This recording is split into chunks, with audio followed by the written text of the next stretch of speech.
Hey y'all, how you doing today? So I just put out a poll that asked if y'all wanted to learn how to macro these games and like if you would be okay with it or not. But before I go ahead and tell you how to do it, I probably have to give disclaimers at this point, otherwise somebody's gonna get on to me about it. One, yeah, this is usually against the terms and conditions of a game. I don't think it should be against the terms and conditions because really you're just using other tools to make things easier for yourself, which other people have the same capability of doing. It's not taking money away from the game because people that use things like this aren't the type of people that would have spent money to get past that milestone anyways.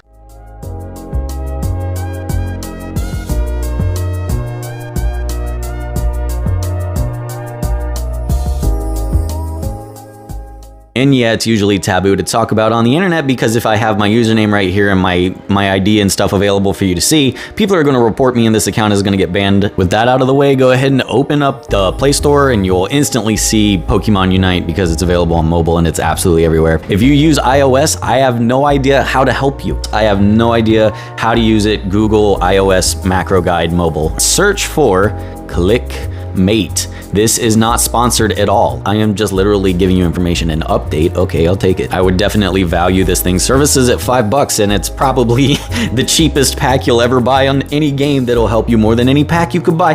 After the game is downloaded, open your settings. I swear it's not going to be a long tutorial. I'm going to make it very short. It's simple, just stay with me. All the way down, check for accessibility. On your accessibility menu, go all the way down to installed services. You should have nothing activated except for Clickmate. Now, whenever you open Clickmate, you might get a red screen that says, hey, you need to enable accessibility services. If you get something like that, just restart your phone. It's a bug whenever you install it. Now we're looking at the main interface of Clickmate. For state, you want to put on. Whenever you turn the state on, it gives you a little hover thing that stays on top of screen. Make sure that all permissions are enabled so this can sit on top of screen. Pro user, I think, was like $5 for a lifetime subscription. We have manual target, record mode, and combining recordings. Manual target mode and combining recordings is a little advanced, so we'll just start with the main mode of record mode. Now whenever you have it enabled, it should have this little screen that is above your game or above whatever. You can use this for a lot of things, but for this sake, we're just going to use it in the game. So what exactly is this thing going to do? From this point forward, whenever I press record, everything that I do is going to be recorded. I can click guild, I can click sign in and sign into the guild. Here I can tap anywhere to continue and then click right here to go back. Whenever I stop the recording, whenever I click play, it'll try and do the same thing. It'll click guild, it'll click sign in, I'm already signed in, you know, and then it goes back for me. Pretty useless in that scenario, but let's go ahead and get our little gears working. The biggest complaint I hear is people not liking the arena. Well, here you go. I'm going to give you the secret. I'm going to cover a lot of things like this, so we'll keep it short. Defensive formation, put one weak monster, a monster that you do not care about that will get killed in one hit and click save. And it doesn't matter if you win or you lose, as long as you're using the tickets, it's better than not using the tickets. So from the arena screen, let's go ahead and record a battle. I'm going to click this record button, going to click challenge, get rid of all of these guys, put in these guys, and start. For the loading screen, sometimes you want to wait an extra second or two after the loading screen ends so that just in case you have a little bit more time in a loading screen, that's accounted for. So I waited a couple of seconds. This is going to be an easy fight. We'll just go ahead and put the skill 3 from Wind Strikes on everybody and buff everybody. Go ahead, use this attack. It should be an area of effect.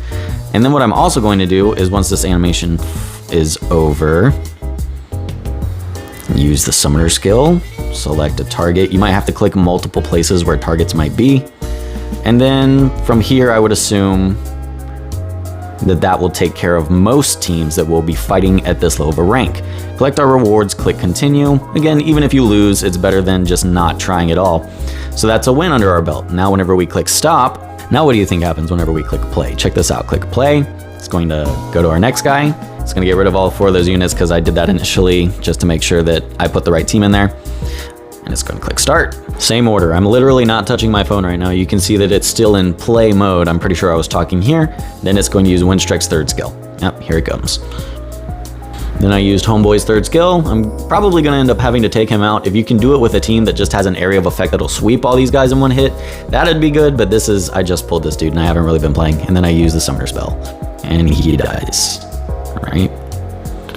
Ooh, see there? I did 3 out of 4 positions and I did not click the 4th guy. So at this point, we would just stop and we would try again, right? Because I messed it up. I'm not gonna try and record it again for now just to keep it short, but if you notice that we still have another challenge on the top, if you go into the options of this, of the entire macro, you can set a repeat count, and you can set this to whatever number you want. For the case of Arena, I would probably only repeat it 5 times so that you could get rid of like 5 tickets at a time or something like that. You can change the speed. Setting the playback speed lower than 1 times is going to make it go slower. Setting the playback speed higher is going to make it go faster. Pause time before repeat means that after you go through the entire macro, how long is it going to take to do it again? And from this point, you can save it. Whenever you save it, make sure you name it something relevant so you don't forget this was like Arena Farm. Click save, and then from there it's completely saved. Anytime you open Clickmate now, you can click load, you can do Arena Farm. The last function we could do is export them, so it just pretty much turns our macro into a file that we could send to each other if others were using Clickmate. Okay, let's go ahead and load Farm Tower. And back. One other thing to take note of is the orientation of your phone is going to matter sometimes. Whenever you swap the orientation, you can just click back multiple times to get back to your game also, which is what I do instead of just swapping tabs. But so if you were going to make one from the tower stage, you can go ahead and go inside the tower. If your team is fine, click start. After you click start, go ahead and click auto. Now that we're in, I'm going to click auto. Okay, we've done it. Tap to continue. After you've tapped to continue, collect your rewards. You're going to click continue. Of course, it's going to be different for every single thing that you're doing. You're going to make your own order. We're back at the first screen we started at. Now, that is a good point to hit stop. I hit stop and I guess it counted as a click. Let's hope that doesn't mess it up. Go into the options. We'll let it repeat infinity times and then just click play, come back, or you could do it while you sleep or while you work or pretty much anything. The dungeons are especially useful to do this in because the multi-battle function just does not cut it. It only does 10 at a time, and we want to do 1,000 at a time. For this one, let's just go ahead and set our team in advance, put some little fun, bursty boys in there. And on the dungeons, we're just going to click start. You gotta remember that whenever you're making these things, you have to keep in mind where your starting screen was, because you have to be back at that starting screen whenever you click stop in order to make it actually loop. And if you're having trouble getting to a starting screen, you can even set it to close the game for you entirely. And that's how you start the macros, by closing the game, and then you reopen the game with the macro recorder. And that's part of your macro. So since the first screen said tap anywhere, and this screen just says play again, it's just a 1 click in order to get it to loop. You literally just have to be on that screen that says play again and then click, wait for your team to go through an entire rotation of the fight, and then stop the recording. Then you can set the repeat count to wait maybe 10 seconds to compensate for time that you lost in your run, and just set that to infinity. Just go to sleep, wake up, and have a ridiculous amount of gear in your inventory because the macro recorder does not stop. It just goes until you click stop. And this, of course, is just what's capable with the record mode. The sky is the limit for skill on this thing. You can absolutely make some ridiculous macros that go through and do your entire daily chain. And how you want to get those done is with the manual target mode. A little bit more difficult from here. You're only able to add numerical taps in an order that you can add to, you can take away from, and you can add swipes from one side to another side. Here under settings, we have click duration for how long your finger is pressed down, swipe duration for how fast you can swipe, how to repeat it, whether to randomize the actions, and what interval to repeat. We are absolutely not getting into that today. This is not going to be an advanced guide. It's pretty much just to let you know about the app so you could download it and play a little bit of the game and see if it's going to help you out. So thanks for watching. If you're offended by this, that's a little bit weird. I know that people have a strong dislike for macros in general. I don't. We could get a lot accomplished and we could share our macros together. But other than that, y'all, that's gonna do it for me today, and I'll see y'all later. Bye.